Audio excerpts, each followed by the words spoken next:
সদানো আছে আর কিছু বাহিনী ওরা ওই জন্য আমার সদানো আছে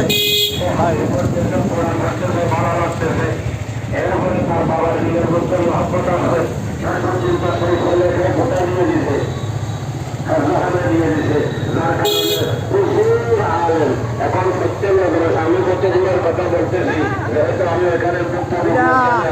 আপনি জিজ্ঞেস করেন মাদ্রাসার পরিচালক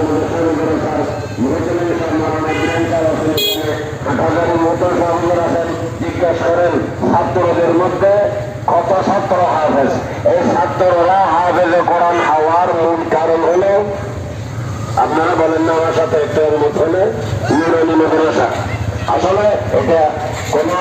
বানানো কথা না এটা কোনো শুনিয়ে কথা না শোনার কথা না নিজের গুপ্ত মুখী কথার সাথে সেটা আসতেছে